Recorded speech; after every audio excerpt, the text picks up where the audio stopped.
स्थापकाय च धर्मस्य सर्वधर्मस्वरूपिणे अवतारवरिष्ठाय रामकृष्णाय ते नमः। यथाग्निर्दाहिका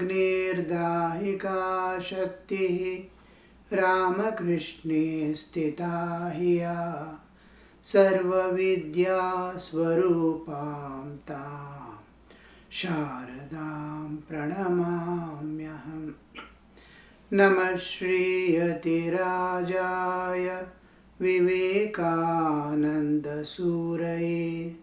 सच्चित्सुखस्वरूपाय स्वामिने तापहारिणे।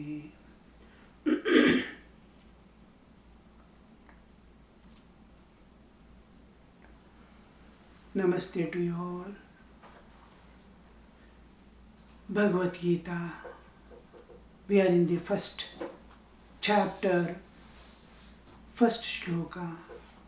We have seen already that the first chapter exclusively belongs to the foundation formation for the Bhagavad Gita. It is a dialogue between, if we analyze and see, it's a dialogue between the Lord and his devotee. But when we come to the text, we see a little more different picture. That Lord is representing all aspects of God, whatever human can think of. And as we go into the deeper aspects of Bhagavad Gita, we'll see all aspects coming there. The transcendental, the immanent, the avatar, all aspects are coming in Bhagavad Gita, representing the Lord. And Krishna himself identifying with all that. And Arjuna on the other side, he is representing all seekers of God, of all religion, of all races, of all times.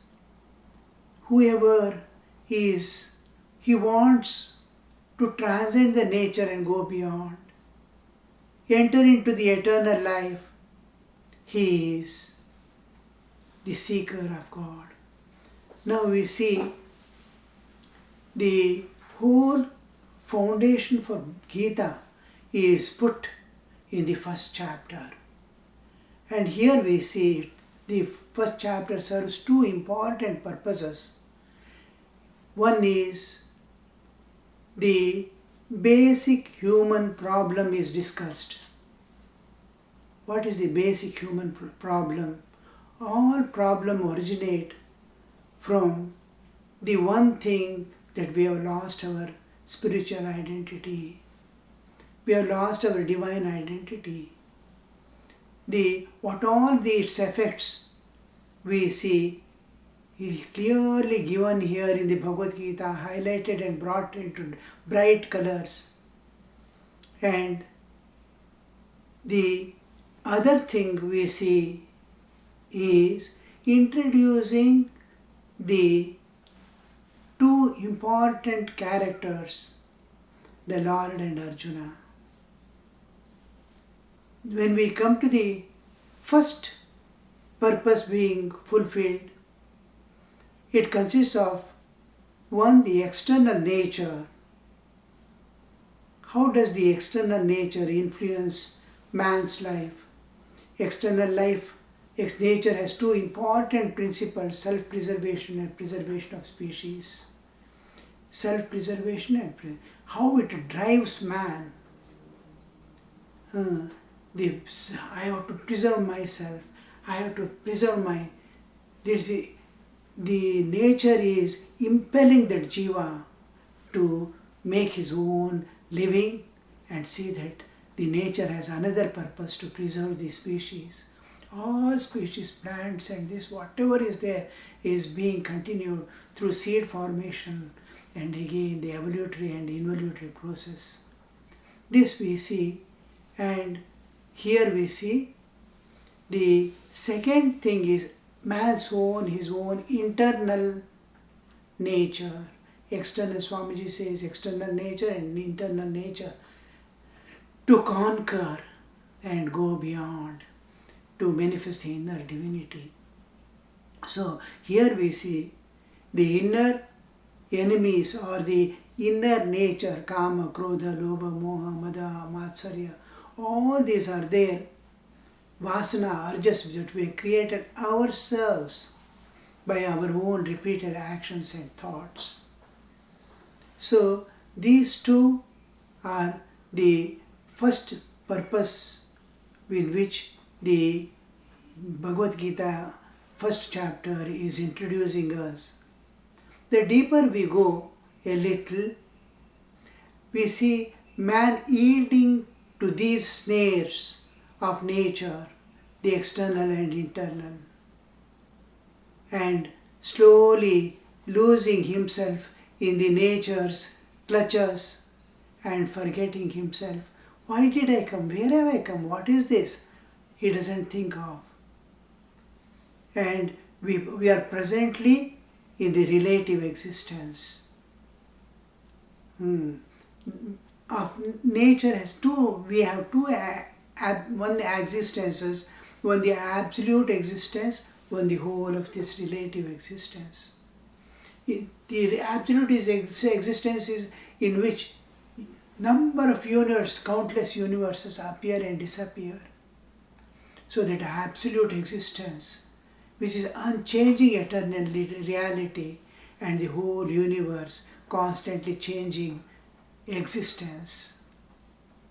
And this is governed by time, space, and law of cause and effect.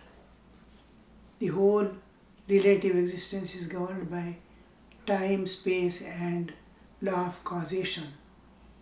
So we see how this, now the law of cause and effect, when it is applied to human existence, it becomes the law of karma.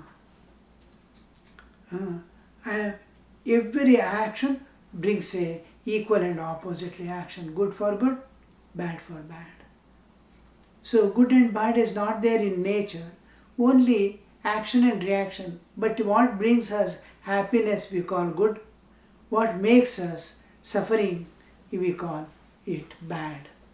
So this we slowly fall into the vicious circle of karma. We do karma and for the fruit, because the fruit of the karma doesn't come immediately along with the working of the karma. I do some action, the reaction will be immediately back. I throw a ball, to return it, it takes its own time to come back. How far is the target? How it can return? How much force is required? So whatever I do, it goes to nature and reflects back. So this is the law of karma, and once we enter into this, because it is unending, continuously, I do karma, if a single karma is pending, a single desire is pending, a single vasana is pending, I must take another body, and that body has to be, we do not know what it could be, of any species, where I can work out my karmic load of sukha dukkha, and I can exhaust my tendencies. But it never comes to zero, because I am again getting engaged in the karma. Again that starts giving fruit, and it goes lives after lives. This drive of nature, my inner nature, kama, krodha, lobha, moha, mada, matsarya, ahankara, all this, and external nature driving us, both create I'm made to run endlessly. Birth and death, birth and death, birth and death. So this is called samsara. The samsara is the what is going to take me into this vicious circle is also called samsara, in which I am going to move about continuously, unceasingly, is also called the samsara. Both are samsara. Samsara is the where I am going. In samsara I am moving about. Samsara is making me, driving me into the and what happens is I get caught in the vicious circle and sukha dukkha continuously go on, endlessly experiencing and moving forward. So this, all people are passing through this struggle. This is the main, samsara is the most important problem. It is independent of races, place, all beings. Whatever religion you may belong to, whatever place you may belong to, including time. Time is not a restriction of karma. So it goes on and on. So here we see all jivas are aspiring release from this samsara. I want to I want to emerge out from this cycle of karma. We don't pay much attention because in the beginning it looks everything is going on nice. As we move towards the aging, we start getting frightened. Fear possesses us and helplessness slowly enters. Body becomes weak, strength will go away, mind starts forgetting things. Slowly deterioration begins. A day comes when I am not able to stand up also. This is for all beings. When I was in forest, I used to see animals slowly moving about. Oh, this has become old. Some birds are now unable to fly. Oh, it slowly starts walking like here, there. Oh, it has become old. One day it will stop even grazing and we see lying down with the tongue stretched outside. But look at the dignity. It is not expressing any pain or any repentance. Calmly it is facing death. That is a beautiful thing to see how all beings die. They accept all pains and suffering. Weather conditions, heavy rains, they will be moving about. Winter, they will be moving about searching for their food. Same winter, summer, no reactions. Afternoons, they go and take little shelter here, there under a tree. But no, I cannot bear, I cannot do this, I cannot do that. I am dying, nothing. Whole life goes as the nature guides, as the nature. Only man, because of his intelligence. The intelligence is given only to transit and go. He uses in the materialistic world and gets caught there. He himself is the cause of his own bondage. So this we see, and when we turn to Bhagavad Gita, we aspire how to go out. Where this, we understand what is samsara when we see both Duryodhana and Dhritarashtra, their reactions, how they are caught, that Vyamoha, Putra Vyamoha, and he is unwilling to leave not even give a small place for Pandavas. I want to acquire the whole thing. How this nature is driving them, how they are caught in that web, unable to move, yet they don't realize that I have to go. There are many who says, enough, I want to go.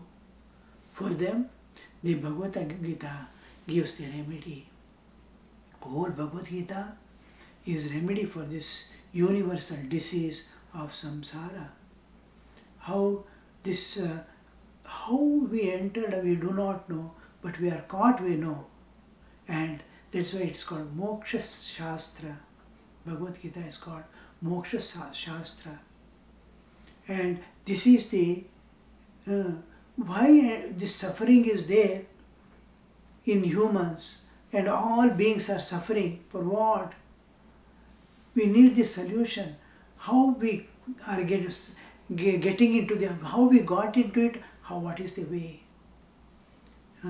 The suffering must immediately make us awake to the realities of life. I have to go beyond. Now Buddha begins his journey. He never experienced any suffering. Looking at the suffering of others, he renounces and walks. Yes, I have to find a solution for this. That remedy which after attaining he comes back and gives. Apavratam swargasya dvaram. The doors of the heaven I opened. Those who have faith, and release your faith. He shrotravantaha vimunchattu shraddham. That Shastra, almost all religions have tried their best to make man get released from these bondages. So also Bhagavad Gita is an important part which gives remedy to our universal disease of which all beings are undergoing, especially man is conscious of it. And this is what we say. Now the samsara tapa is what are experiencing constantly. That is the first purpose is how to get out of this. 3 important factors of this samsara is what we see. Raga is one thing, and shoka, moha.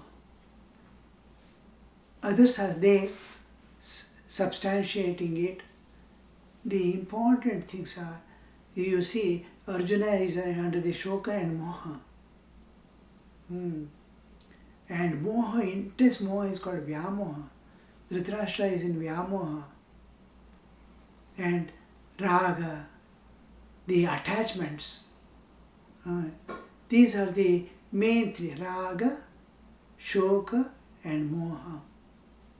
These 3 we see. Now, from the same standpoint, moha is a wrong perception. Moha. Raga is a possessiveness that is obsessive possessiveness, attachments. It is persisting. I am not able to leave, go away. And this is attachment. Attachment is what? It's holding me. And I am holding it. Attachment. And moha is what is making me hold. I have forgotten my identity. I am spiritual being. The wrong perception, delusion. It is called delusion, ignorance. Now, I have forgotten what I am, and the perception, wrong perception persists. I am this body. These things are mine. And this is going to give me happiness and security. How we come to that, you see. I am keeping something, this I feel security. This is going to give me happiness, this is going to be my security. It is passing things I am holding on, which is not mine. It belongs to nature. I think it is mine, and I am holding on to it. And I am this body. I am not this body. Nature every day separates totally and shows you are not this body. This wrong perception is called moha. And moha generates the intense attachment, raga. Moha is the root of raga. Raga is obsessive holding on to the things. I am not able to leave it. It's a kind of psychic addiction like of intense possessiveness and oneself being intensely body. Now, this is one part, attachment. We saw what is attachment. And from the same source, from the same center of emotion, another things come up. That is called love, prema, and it becomes bhakti. From the same center, love emerges, prema or bhakti. Prema is small differences. Raga is entirely different from prema. Attachment is always denied, or it is belittled always by scriptures. Love is glorious thing. It is always glorified by the scriptures. And attachments always is something I am holding on to for my sake. It is myself. What am I going to get by holding on to this? This holding for my own happiness, of someone else, some situations, some objects, matter, and some persons is attachment, and love is entirely different. Love is where I sacrifice. I care for others. I don't have any gains to make from that. Love is a thing. It is a beautiful concept. It is flow of the Atman. It is manifestation of the Atman. Atman is flowing out in the form of love. And the attachment tries to fulfill selfish ends. What I get emotionally, this emotional dependence for happiness is called raga. On others I am going to depend, on objects I am going to depend for my own happiness. That is called raga, attachment. Love is totally different, an entirely different thing. It is, love is of the soul. It is light of the soul. It is light of life. It is light of human existence. L capital light. It is light of the soul. Love is light of soul. It is light of my life. I am living. Love is the light of life. Love is the light of whole human existence. And this light, this love is what is going to unite. Unite the two friends, unite two persons, unite family, unite the community, unite nations, unite the world. Love alone unites. All other things, attachments, break. So, feeling of the intense, tender feeling of profoundly deep affection.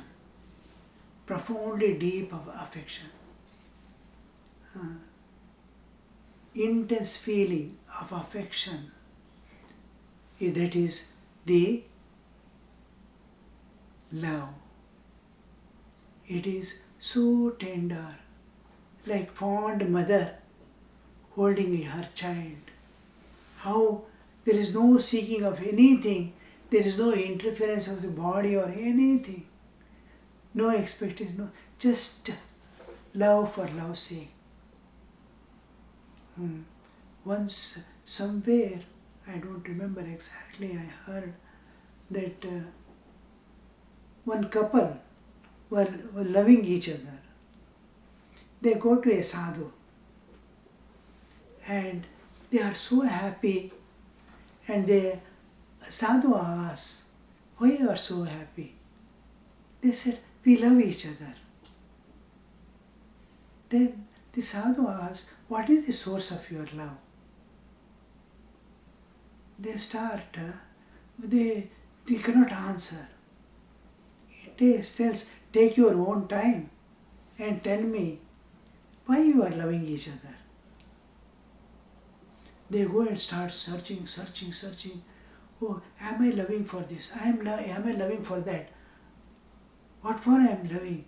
Then finally, the happiness, the ability to walk together, beautiful understandings, all this, finally they think, we are loving for no reason. We are loving for no reason. That love, that pure love, that doesn't have any reason or intention behind. Intentionless, pure love. And the love and this one we have to differentiate. Love and attachment. They are entirely two different concepts. This love, it projects spontaneously from within, from the heart, in its pristine purity. When we see other person, their core values, beliefs, goal, and all are matching with others. What is my goal of life? Is his goal or her goal of life? Group, we have common goal, and core values we are following is common. Then we feel that oneness. There generally spontaneously emerges the love. It is spontaneous. I feel affection. That affection is independent of bodily existence. So we see, and they have lot of things common. Small differences, they manage avoiding them. And small differences doesn't matter when majority things are matching with each other. So they start walking together. They live together. They have deep affection for each other and respect for each other. Most important thing is, I respect whom I love. This is the first condition of purity. I respect and I feel oneness with that person, and there is no intention behind. So supporting each other, respecting each other, and moving together, in this lies the seed of universal love.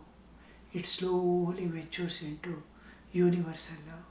Because I have nothing to attain in this world. I have nothing to lose in this world.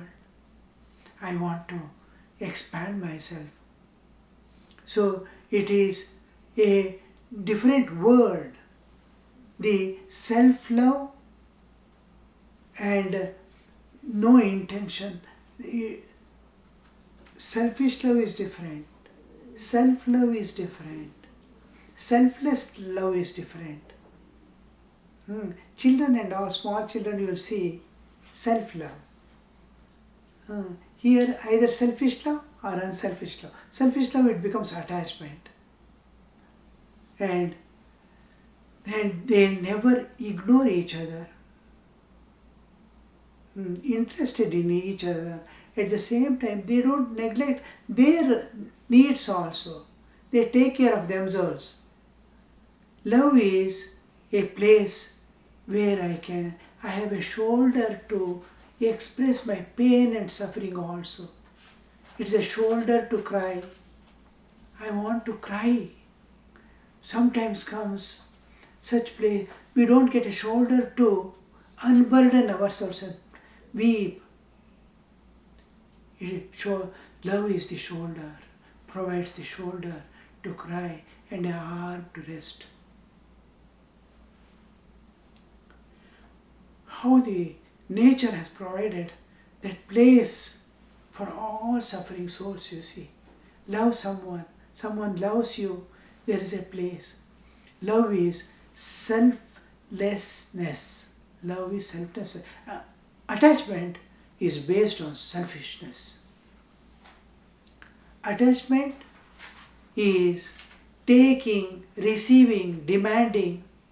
It is clinging to situations, circumstances, things and people for receiving, and love is unconditional. It doesn't bind anybody. Attachment is conditional, and love is unconditional. This unconditioned love to satisfy my things and my clinging and leaning on others for my happiness is called raga. Prema is unconditional. Attachment is born of weakness, emptiness of heart, weakness of mind. Attachment, I am weak, mentally I am weak, and heart is empty. I want that, hold on to that person. And it invariably, mind is clouded, and this clouded mind is always tends to move towards adharma. Love never enters into adharma.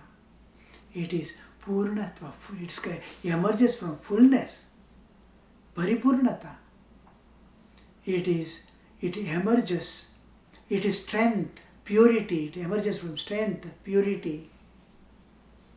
And the love is sane, clear, it is full of wisdom, and therefore it never enters into adharma, anyaya. It will never do. Love. Always, wherever love is there, there is justice. There is, because it's a constant sacrifice, life of constant giving. Here is just taking. Attachment. Love is giving. You be happy. I am able to bear all the odds and sufferings. You be happy. That kind of attitude. And love is real. Attachment is false. It's a state of mind, conditioned mind. Attachment. Here it's freedom. It gives freedom to others and leaves freedom. And it originates from the self Atman. It's a product of Atman. Atman, as if Atman is emerging out. But attachments come from body and mind. Attachments come from body and mind. Body and mind is holy. Here, love is coming from the Atman. It doesn't, Atman is Purna. What does it want? So, the love is light that shows the path to divinity, Daivatva. Divinity, I am moving towards. Love takes me always towards divinity. It is a light that leads to divinity, and attachment is what leads us to our grave. What entirely different, exactly opposite. It is darkness. This is light leading to divinity. That is darkness leading to our grave. And the love sees with spiritual eyes, sees something beyond body and mind. It sees with spiritual eyes. Attachment sees with materialistic, worldly eyes. So it wants. And love is all heart and no brain. It doesn't calculate. It doesn't know. Love doesn't know how to calculate.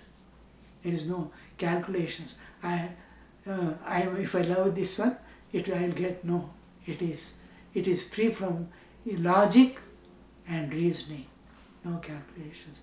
But attachment is all brain and no heart. How the nature works, you see. And love is, we see, it is whole and complete. And there is no segments, there is no division, there is no layers. Like school, first standard, second standard, it is complete, Purna, always. Attachment is completely divided and pieces it is.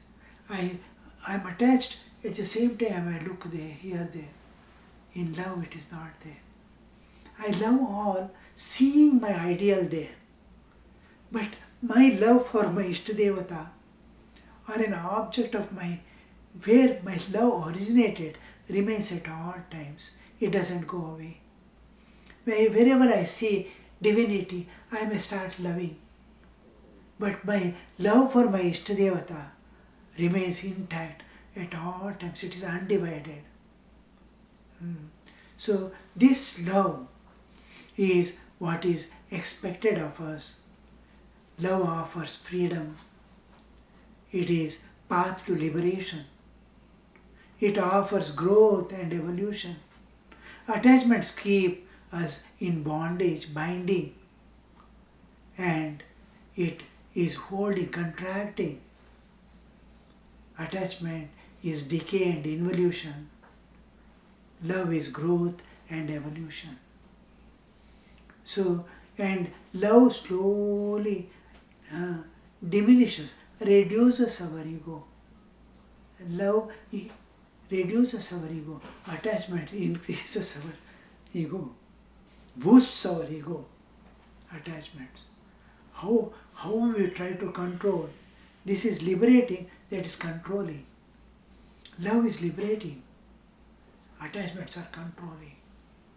So this vast gap, which cannot be fulfilled by any means, is that now you can understand what is the problem. The whole world, all beings, especially human, all humans are facing the same problem. What is this universal problem? That's what the Bhagavad Gita is going to give us. That is the first part, is introducing this universal problem of all human beings. And the second part is the introducing the Lord and His devotee. So today we will stop at this stage. We will continue in the next class. Om Shanti Shanti Shanti Harihi Om Tat Sat Shri Ramakrishna Arpanamastu.